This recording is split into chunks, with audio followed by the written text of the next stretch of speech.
이스라엘 사람들은 애굽을 탈출하여서 40여 년간 광야에서 떠돌이 생활을 하게 됩니다.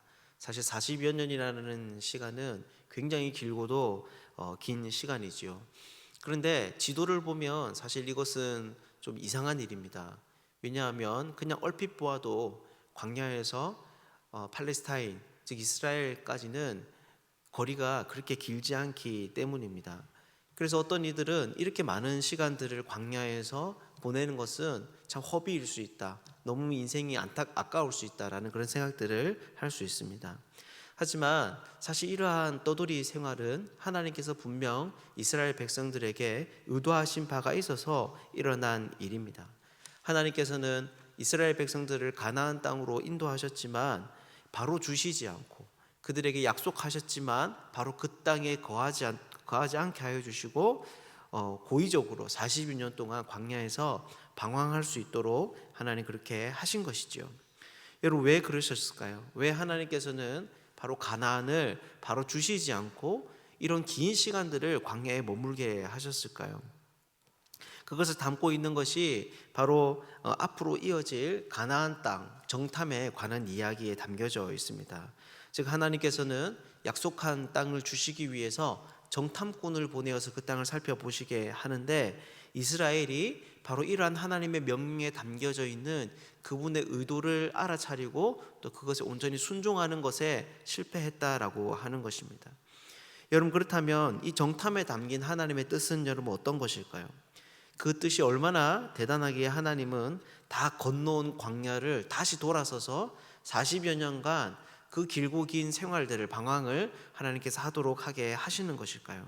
오늘은 이것에 대해서 함께 좀 살펴보도록 하겠습니다. 사실 이것에 대한 대답은 오늘 본문을 시작하는 시작 부분부터 나와져 있습니다. 2절인데요. 2절 여기에 보면 하나님께서 모세를 통해서 명령을 보내시는데 이렇게 말씀합니다. 사람을 보내어 내가 이스라엘 자손에게 주는 가나안 땅을 정탐하게 하되라고 합니다. 여기에서 주는 이라고 하는 말은 곧 주게 된다라고 하는 어떤 분사형의 문법인데요. 곧 임하게 될 사건을 강조하기 위해서 사용하는 말입니다. 즉 이 단어는 하나님께서 주실 것이 임박했다라는 것을 알려주고, 그로 인해서 그 백성들이 받게 되는 그 대상에 대한 생생함을 알려주기 위해서 사용하는 말이다라고 하는 것이죠. 그래서 이 말은 사실 이 정탐에 담긴 하나님의 의도가 무엇인지를 우리에게 알려줍니다. 바로 이러한 정탐, 이러한 시도는 단순히 전투를 준비하기 위한 정보 분석 과정이 아니라는 것입니다.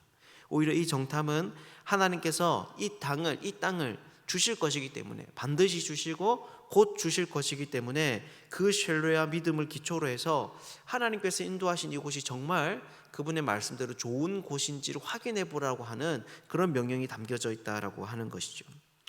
이것은 이렇게 정탐꾼으로 선발된 사람들을 살펴보아도 알 수 있습니다. 어떤 사람들이 여러분 선발되었습니까? 2절 후반부와 3절을 보면 이런 사람들은 각 지파의 지휘관이고 또 이스라엘 자손의 수령이라고 말합니다. 사실 이 두 단어는 같은 말입니다. 사전을 살펴보면 이 단어는 왕, 족장 혹은 우두머리라는 그런 뜻을 가지고 있습니다. 그렇다면 여러분, 이것이 무슨 말입니까? 바로 이렇게 정탐꾼으로 선발된 사람은 비교적 나이가 좀 많은 사람일 수 있다고 하는 것이죠. 그런데 이것은 이상한 일입니다. 왜냐하면 사실 정탐이라고 하는 일을 우리가 생각해 볼 때 이 일에 적합한 사람은 눈이 좋고 또 다리가 빠른 젊은 사람이 더 적합해 보이기 때문입니다. 실제로 누군가 이 스파이 일을 하다가 걸리게 되면 그 자리에서 빨리 도망쳐 이탈해야 되고, 또 먼 곳에서도 적의 이 진영과 형편을 잘 살펴보기 위해서는 맑은 눈이 필요한 것이죠.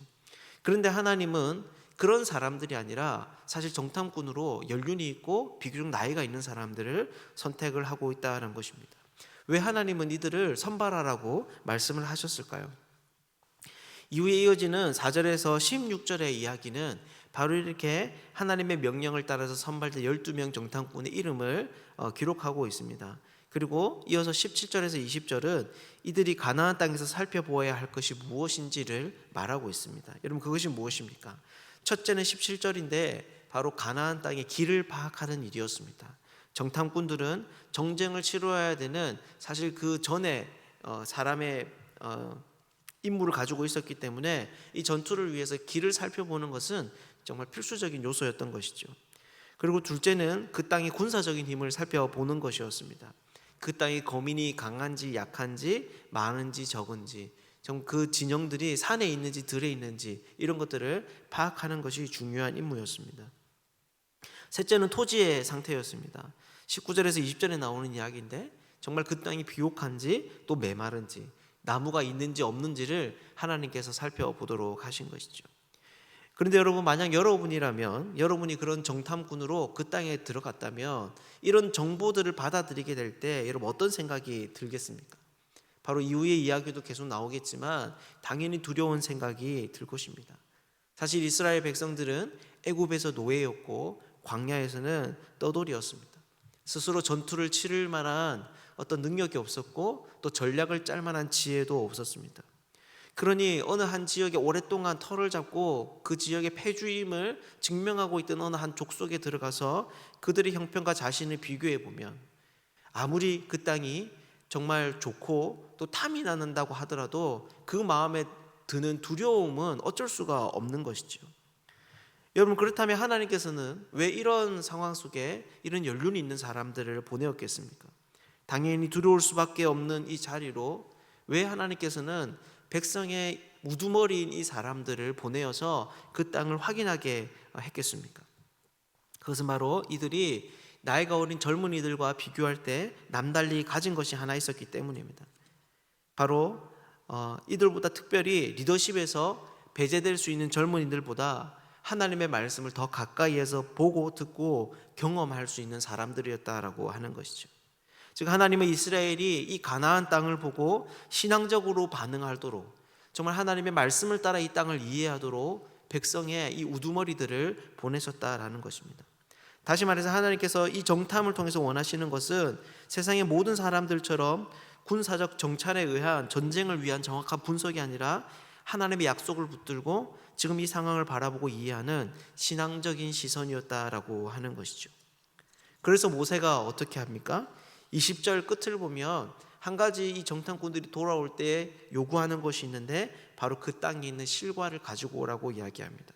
정말 이 땅이 하나님께서 약속하신 젖과 꿀이 흐르는 그 땅이 맞는지 하나님께서 모세를 통해서 그 백성들에게 증명하여 보여주고 싶으셨던 것이죠.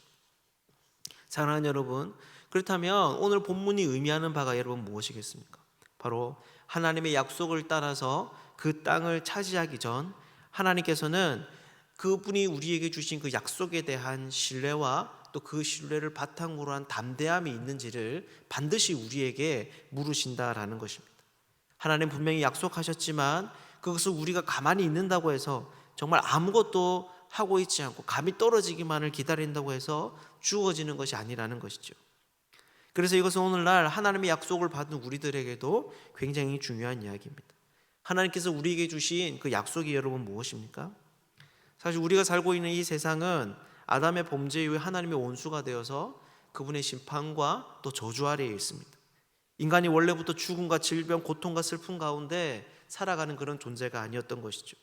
이 모든 것이 여러분 어떤 것입니까? 하나님과 원수되었기 때문에 모든 선함의 원천이신 하나님과 관계가 깨어졌기 때문에 우리에게 일어나는 저주의 증거들입니다. 그런데 하나님께서 이런 자들에게 하나님의 귀한 약속을 주셨습니다. 바로 예수 그리스도의 십자가로 말미암아 우리가 하나님의 자녀가 되었다라는 것입니다. 그래서 이제는 우리가 하나님께 있어서 미워하고 저주하는 대상이 아니라 인자하고 복 주시는 하나님으로부터 사랑을 받는 그런 존재가 되었다라고 하는 것이죠. 그런데 오늘 본문이 뭐라고 이야기합니까?